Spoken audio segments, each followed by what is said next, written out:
Meu caro amigo, minha cara amiga, aqui estamos em mais uma aulinha de cinemática. De novo, a gente está revisando e aquele negócio. Se você acha que está indo rápido demais, você pausa. Se você acha que eu já estou falando coisa que você já sabe, avança e vá lá para o final. Aproveite a aula. Cinemática é o estudo do movimento. Mas o que é movimento? A gente vai definir movimento como a mudança de posição. Ou seja, cinemática é o estudo de tudo aquilo que se movimenta. Por exemplo, a Terra em torno do Sol é um movimento, até a Lua em torno da Terra, uma engrenagem que gira, um carro ou um pêndulo, avião, foguete, maçã, bailarina, bicicleta, submarino, pássaros, ondas, meteoros. Bom, tudo que se movimenta basicamente pode passar por um estudo de cinemática. Na aula passada a gente já falou um pouco sobre posição e tempo. Aqui eu vou falar um pouquinho mais. Preste atenção naquele ponto. Vamos chamar esse ponto de ponto A. Vamos supor que essa é a posição de alguém ou de algum objeto e esse objeto ou alguém vai para um ponto B. Ele não consegue estar no ponto B instantaneamente após de deixar o ponto A. Antes ele precisa de percorrer todo um trajeto até chegar no ponto B. Certo? Então, isso é o que a gente chama de trajetória. É o conjunto de todos os pontos de A até B. É o caminho que foi feito para sair de um ponto e chegar no outro. Só que atenção, entre um ponto e outro, existem outros pontos que deveriam ser ocupados. Em outras palavras, a trajetória é uma linha contínua que vão ligar esses dois pontos dentro de um movimento qualquer. Então, a trajetória é a definição, é o conjunto das posições, forma do movimento. Nós podemos chamar a trajetória de forma do movimento. Então tá aqui, eu tenho um ponto A e um ponto B, eles estão ligados por uma trajetória. Agora eu preciso de criar uma coordenada dentro dessa trajetória, muito parecido com o que a gente fez no exercício na aula passada. Então vamos dizer que esse ponto aí é o 7. A gente consegue dizer que mais para frente é o 8, 9, 10, até chegar no 11, que é o ponto B. E se a gente voltar, então vamos chamar de 5, 4 e 3 até chegar no A. Nós conseguimos marcar todas as trajetórias com números, mas esses números significam o quê? Não sei, podem ser passos, alguma medida de distância. Vamos supor que isso, nesse caso, seriam metros. A está na posição 3 metros, mas eu vou começar um movimento ali. Eu poderia chamar A de 0 metros? Bom, depende. Se 0 metros estivesse antes de A, não, entende? Tudo depende da forma que eu construo a minha coordenada. Então, a minha coordenada pode começar do zero ali, e antes desse zero pode até ter medidas negativas dessa coordenada. Não importa.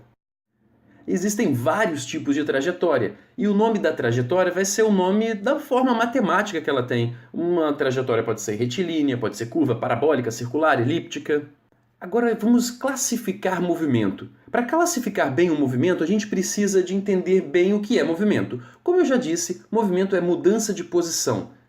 Olha, atente, na aula passada eu já falei para vocês que velocidade é a taxa de variação da posição no tempo. Então, a velocidade está atrelada à mudança de posição. Então eu vou usar velocidade para classificar o meu movimento. Então, se a gente quiser classificar um tipo de movimento, a gente tem que observar a velocidade. Se um certo objeto tem uma velocidade constante, a gente vai falar que ele tem um movimento constante. Se for um movimento uniformemente variado, é porque a velocidade é uniformemente variada.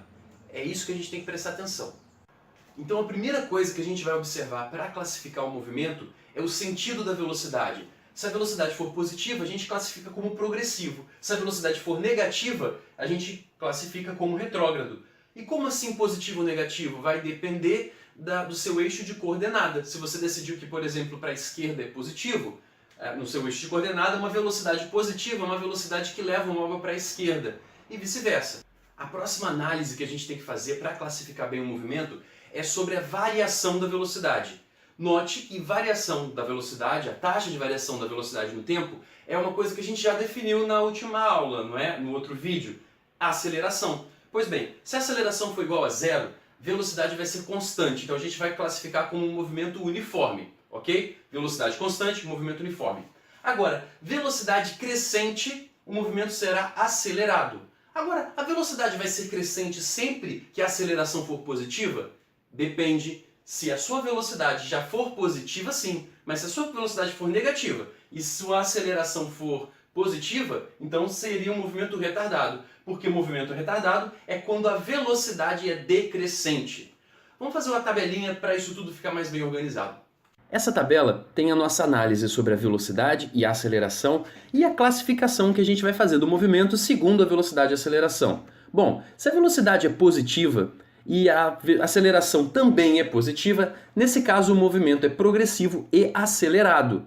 Se a velocidade for positiva e a aceleração negativa, o movimento é progressivo, porque a velocidade é positiva, mas é retardado, porque a aceleração negativa reduz o módulo da velocidade. Se a velocidade for negativa, então, e a aceleração positiva, o movimento é retrógrado, porque a velocidade é negativa, mas é retardado, porque o módulo da velocidade está diminuindo. Agora, se a velocidade já for negativa e a aceleração também for negativa, o movimento é retrógrado, porque a velocidade é negativa, mas acelerado, porque a aceleração está aumentando o módulo da velocidade, sendo negativa também. E claro, para os casos em que a aceleração é igual a zero, a velocidade pode ser progressiva ou retrógrada e sempre será um movimento uniforme, nesses casos que a aceleração é igual a zero. E obrigado por assistir mais esse vídeo. Essa aula foi um pouquinho mais resumida, mas eu quero deixar para falar de gráfico numa aula separada. E aí a gente vai usar todas essas classificações agora visualizando num gráfico, ok? Até o próximo vídeo. A próxima coisa que a gente precisa de observar para classificar o movimento... esqueci o ventilador ligado de novo.